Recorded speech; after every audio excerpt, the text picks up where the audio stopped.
Thanks for joining us for another edition of the Creek Catch-Up, talking all things Albion Park harness racing. And again, it's another week that's been very, very busy. Let's go back to the start of the week on Sunday. We had the inaugural running of the Sunshine Stars yearling sale. Overall, probably a little disappointing. The two top lots, as far as the colts were concerned, sold for $80,000. The top filly on the day sold for $75,000. But the clearance rate was well down. So there's a lot of work that needs to be done, but the only way is up. So let's hope next year, 2024, is going to be bigger and better than ever, because it was a little bit of a rocky start for the Sunshine Stars yearling sale there last Sunday at the Gold Coast at the Magic Millions complex. For those that did purchase, congratulations, best of luck. Vendors that sold, well done. If they didn't sell, hopefully those horses can come out and do the job for you, or whether you sell them onto new connections in time to come. So that was on Sunday. We were back racing on Tuesday at Albion Park. We had a really strong program. Coming up on Friday, a further 2 rounds of heats of the Jim McNeil Trotting Championship Series. And then on Saturday night, we've got 10 races. Saturday night, or this weekend, coincides with the final weekend of the Team Teal campaign. It's been going for the best part of 6 weeks now. So it will wrap up this weekend. We've got a special night coming up on Saturday night. There's a lady drivers only race on the program. So this is our final opportunity to raise some vital funds and raise awareness for the fight against ovarian cancer. It gets bigger and better each and every year, the Team Teal campaign. This year, the girls have done a splendid job in 2023. Queensland have certainly pitched in and they've raised a lot of funds. So that's a great thing. And hopefully it continues this Saturday night. So we've got 10 in total. We start at 5:39. The highlight is going to be race number 4. That's an absolute ripper. The free-for-all. Turn It Up, Mac Da Vinci, the stablemates, they're up against one another. Shane Graham opting to drive Turn It Up. Leonard Kane, who's unbeaten on Mac Da Vinci, reunites with that pacer. And Rock Bottom, who beat Turn It Up last time out, he's also stepping out in that same free-for-all, and Kelly Dawson is going to be taking the drive. Speaking of Shane Graham and Kelly Dawson, this is a good news story coming through.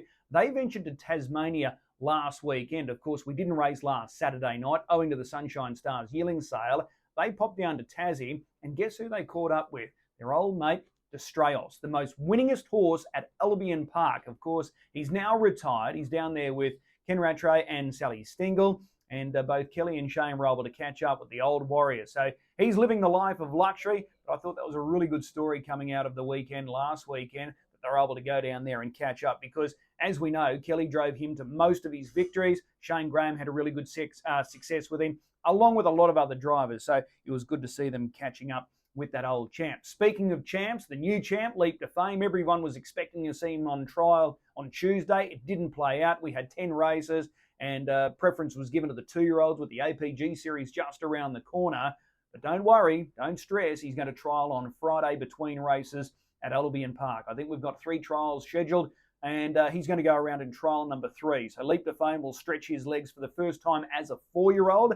As we know, he's getting set for that series in the next couple of weeks. And then he's probably only going to have 3 runs, but for a little let up. And then he'll focus on the Constellations in July.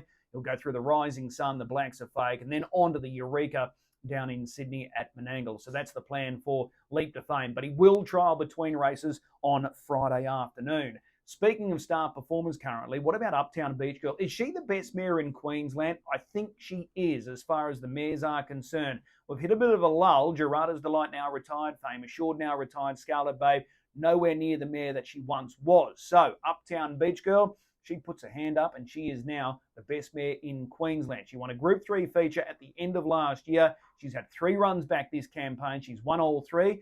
And with her victory last Friday night at Albion Park, she became the fastest mare ever to race at Albion Park. She stopped the clock at 1:51 flat. Trained at Redcliffe by Donnie and Maureen Smith, leading driver Nathan Dawson aboard. 1:51 for Uptown Beach Girl. She's looking at those big mares features coming up during the Constellation. So the Fleur de Lille and obviously the Group 1 Golden Girl. She might even be faster by the time those big races are around.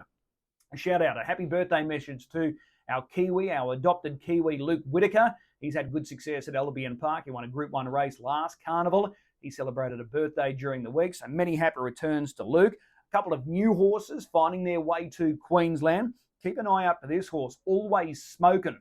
He's by Always Be Mickey. He's a half brother to Rock Bottom, who's going around in the free-for-all on Saturday night. So Always Smoking heads to Queensland, joins a good stable. Connie's President is a young trotter, now going to the stables of Tim and Riley Butt. So could he be measuring up for a race like the Great Square during the Constellations? Time will tell, but he's now in Queensland. And Three Rivers, who did a pretty good job here, he only had a handful of starts for Darryl Graham. He's now in Sydney, and he's joined the stables of Belinda McCarthy. So Three Rivers down in Sydney. And just a quick update, speaking of star performers, Alpha Spina, Ricky Alchin, will be seeing them during our carnival in July. Well, they've got the very good filly Luxa Turner. She looks outstanding. She was able to win on Wednesday night, a heat of the Gold Tiara. She's probably going to start the favourite for that Group 1 final next week. But speaking of their other good horse, Tardelli, he's about to get a little bit more serious, and he's aiming towards our Constellation. So it won't be too long before we see Tardelli back in action. But Alpha Spina, Rosario Spina having a great deal of success at the moment. Let's hope it continues with Luxa Turner when she tackles that Group 1 feature, the Bathurst Gold Tiara, next week. That's all the news for this week in the Creed Catch-Up. We'll see you trackside on Saturday night. It's a good weekend, as I said. 2 further heats, the final 2 heats of the Jim McNeil. That final comes up Saturday week, and then on Saturday night, 10 races starting at 5:39. We'll see you trackside.